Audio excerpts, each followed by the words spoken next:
रामकृष्ण हरी माऊली. मी अश्विनी तुमचं स्वागत करते एका नवीन व्हिडिओमध्ये. तर आहे ना बघा, किचनवरती किती काय पसारा पडलाय, माझा भांडी वगैरे सर्व जसंच तसं सोडून आहे ना आज मी पहिलं पोरांचं आवरून दिल्याच्या नंतर आहे ना झोपून घेतलं होतं. आता काय झालंय, रात्रीचं जर उशिरा झोपलं ना की सकाळची माझी असंच काहीतरी पंचायत होऊन जाते. एवढी झोप येते ना की काय सांगू. असो, मला पण असं वाटतं की एखादे दिवस आहे ना थोडं कामांना आहे ना मागे ठेवायचं आणि आपल्या थोडं स्वतःच्या पण आहे ना म्हणजे तब्येतीकडे लक्ष द्यायचं. अशी गडबड काही ना काहीतरी माझ्याकडून आहे ना होतच असते. तर पोरांचं सगळं आवरून दिल्याच्या नंतर मी जी झोपी गेले ना ती डायरेक्ट म्हणजे 11:30-12 वाजताच उठले. आता 12 वाजलेत म्हटल्यावरती पुढची कामं तर मला फटाफट करायलाच लागणार आहे. कारण कसं 2:30 वाजता दुकानावर जायला लागतं, मी नेहमी सांगत असते. त्यामुळे ना मला ही कामं अशी जर म्हणजे लेट जर ठेवत राहिले ना मी किंवा पुढची कामांना पण मला आहे ना एवढं लेट होतं की काय सांगायचं. आता पोरांना आहे ना सकाळी कोबीची भाजी बनवली होती मी टिफिनवर. ती थोडीशी उरली होती, ती काढून ठेवली मस्त अशी आणि सर्व पहिलं किचनवरचा आहे ना पसारा घासून घेतला भांड्यांचा. तर हे भांड्यांचा पसारा पाहून कुणाला काही काम करूशी वाटेल का? मला पण तसंच झालं होतं. पहिले हे कधी मी भांडी घासून टाकते आणि ना किचन ओटा मस्त असं क्लीन करते असं झालं होतं. पण म्हटलं कुकर लावून घेतला ना पहिला, की कुकर थंड होईपर्यंत आपण दुसरी काही कामं करू शकतो. किचन ओटा पूर्ण सगळा क्लीन करून घेतला, सुका करून घेतला आणि ना एखाद्या वेळेस जर माझ्याकडून सकाळचं पीठ कमी झालं ना म्हणजे मळायला किंवा मग चपात्या कमी झाल्या तर माझं असं डबल कुटाणे आहे ना होत असतात. परत मला पीठ वगैरे मळायला लागलं कारण दुपारच्या जेवणासाठी. आता भक्ती आणि हे ना दुपारचे जे जेवण करतात ना त्यांच्यासाठी आता त्यांना आहे ना अजिबातच भाकरी आवडत नाही दुपारची खायला. त्यासाठी मग पीठ वगैरे मळून घेतलं. आता तेल पण ऐन वेळेसच संपलं होतं किटलीतलं. पिशवीतलं तेल म्हणजे काढून घेतलं. आता पिशवीत आहे ना आपण किती पण निथळून ठेवलं ना, मग निथळून घेतलं ना तरी थोडंफार तेल तर राहतंच. तर ते ना मी मस्त असं किटलीत लावून ठेवलं होतं. म्हणजे जे उरलेलं तेल पण आहे ना पूर्ण किटलीत निघून जाईल. त्यानंतर मग लगेच आहे ना जास्त वेळ काय मी पीठ भिजायला पण वेळ दिला नाही कारण उशीर होईल म्हणून. लगेच चपात्या पण करायला घेतल्या आणि देवपूजा मी ना पहिलेच उठल्या करून घेतली होती. त्यामुळे देवपूजेचं पण काही टेन्शन मला नव्हतं. आता देवपूजेचं टेन्शन कोण घेतं म्हणा. चपात्या वगैरे करून घेतल्या आणि लगेच आहे ना माझ्यासाठी एक भाकरी पण करून घेतली. आता वरण आहे ना मी पिवळं म्हणजे आपण रोज करतो ना तसं नव्हतं केलं. तिखट डाळ केली होती. आता इथे मी ना काहीतरी बोलत होते पण बाहेरचा आवाज येत होता, त्यामुळे ना मी व्हॉईसवरच देईल म्हटलं. मस्त आहे ना म्हणजे काय झालेलं, व्हिडिओज मी लावला होता मोबाईल पण तो आहे ना माझ्याकडून पडला खाली, तेच काहीतरी मी सांगत होते. त्यानंतर एवढी सारी कपडे पण धुवायची होती. ती नंतरला धुवून घेतली.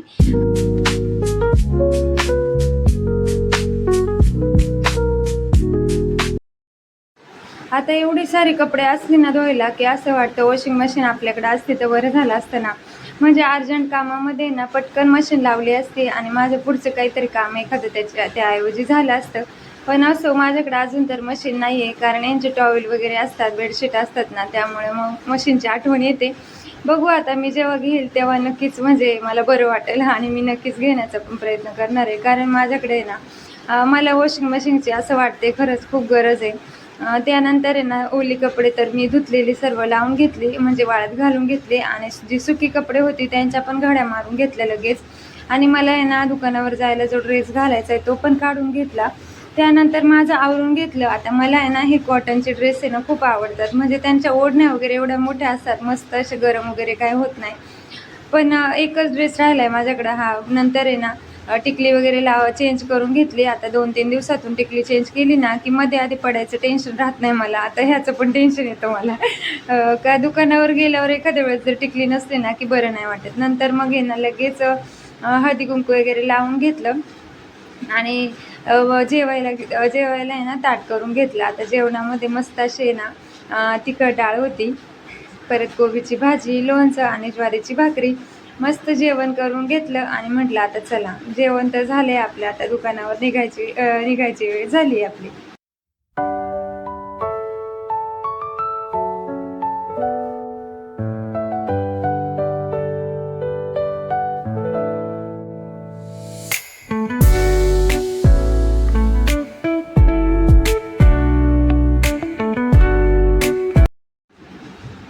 रात्री घरी आल्यावर आहे ना अभिचं काहीतरी गोंधळ चालला होता किचनमध्ये. म्हणजे ना कांदा वगैरे चिरायचं काम चाललं होतं. मी म्हटलं बाळा तू काय करतोय? म्हणतो मला भूक लागली मम्मी. तर मी ना डाळ खिचडी बनवायची मला, त्यासाठीच त्याने ना कांदा टोमॅटो चिरलं होतं थोडंसं फोडणीला द्यायसाठी. नंतर मग मी ना म्हणजे बासमती तांदूळ होतंच माझ्याकडं, तर तेच मी ना म्हणजे शिजायला ठेवलं. म्हणजे उकळत्या पाण्यातच टाकलं होतं, जसं आपण मॅगी वगैरे टाकतो तसं.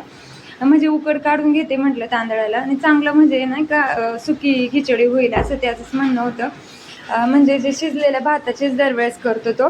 पण काय माहिती त्याने ना डाळ खिचडी शिकली आहे, तर तेच त्याला करायचं होतं. त्यानंतर आहे ना भांडी पण लावून घेतली मी. सुकी भांडी होती ना सकाळी घासलेली, ती लावून घेतली. तोपर्यंत म्हटलं भात शिजतोय.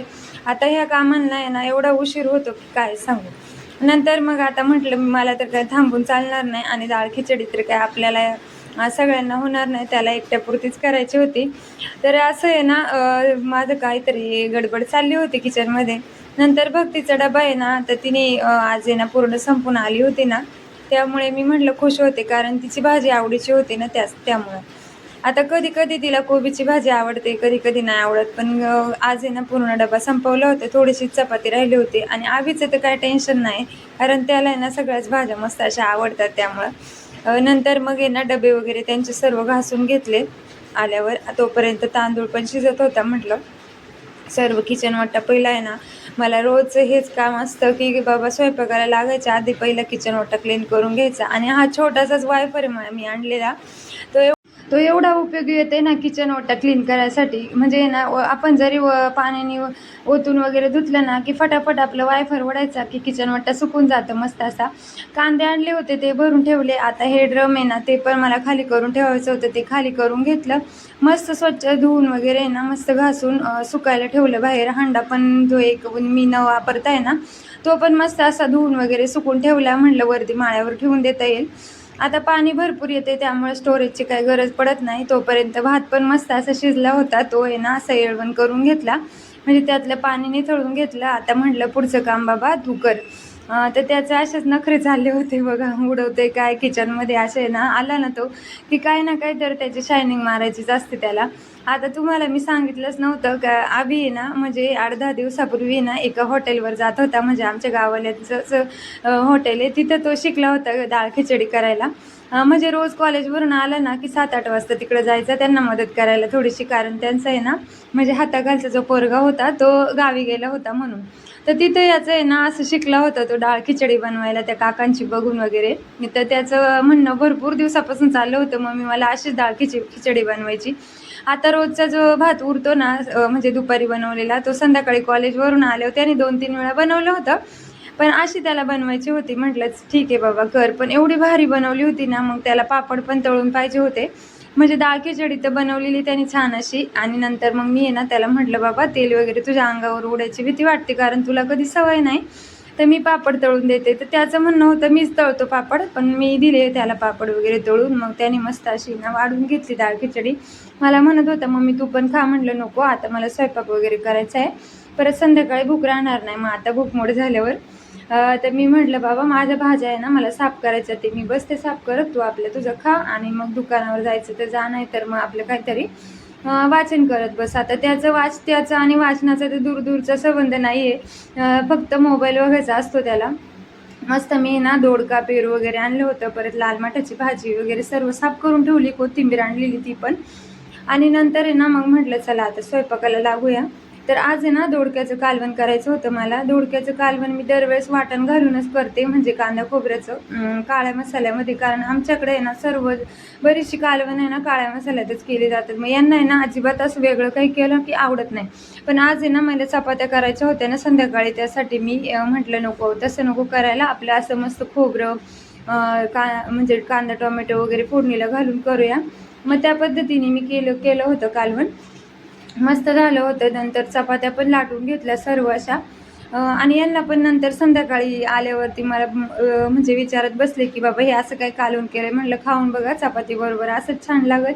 सर्व मस्त टम्म फुगलेल्या अशा चपात्या करून झाल्या ना की म्हणलं आता आपले ना स्वयंपाक तर आवरलेलाच आहे, तर माझ्या आहे ना कामांचं अजिबात नियोजन नसतं. म्हणजे नियोजन म्हणजे मला दुकानावर जर यायला उशीर झाला किंवा सकाळी लवकर जर मी दुपारी जायचं असलं ना मला, तर मग असंच असतं मला कधी पण काही काम म्हणजे वेळ भेटेल तसं मी काम करत असते. आता हा फॅन माझा आहे ना पुसणं 4 दिवस लय होतात मला. ते मी पुसून घेतला मस्त असा आणि लगेच आहे ना बादली घेऊन पहिली लादी पुसून घेते म्हटलं. कारण कसं सकाळी जर पुसली नाही ना तर मला अशी संध्याकाळची रात्रीची पुसावी लागते. आता संध्याकाळ पण कसली रात्र झाली होती, 11 11:30 वाजले होते. पण असंच असतं माझं सकाळी कामांना जर वेळ भेटला नाही ना तर संध्याकाळी करायची. संध्याकाळचं जर असलं तर सकाळी नाही करायची असं काहीतरी असतं. पण स्वच्छता ठेवणं हे तर माझं कामच आहे. म्हणजे मी त्याच्याशिवाय राहू शकत नाही. लादी पुसणं, कपडे म्हणा किंवा भांडी, किचन हे सगळं मला आहे ना वेळच्या वेळी जरी नाही झालं माझ्याकडून तरी रोजच्या रोज जे आहेत ते करायलाच लागतं. कपडे आहे ना सुकी कपडे पहिले ना घरात आणून घेतले आणि लगेच म्हणलं घड्या मारून ठेवून देते म्हणजे सकाळचं एक काम माझं वाचेल. कारण आज आहे ना कपडे व्यवस्थित सुकले होते. आता हा व्हिडिओ आहे ना थोड्या आधीचा आहे. म्हणजे माझा अपलोड करायचाच राहिला होता. एडिटिंग पण नव्हतं झालं. तर चला भेटूया पुढच्या व्हिडिओमध्ये. व्हिडिओ आवडला असेल तर लाईक, शेअर, चॅनलला सबस्क्राईब नक्की करा आणि व्हिडिओ कसे वाटतात प्लीज कमेंटमध्ये नक्की सांगत जा. तर आहे ना आपल्या चॅनलला सबस्क्राईब नक्की करा. भेटूया पुढच्या व्हिडिओमध्ये. धन्यवाद.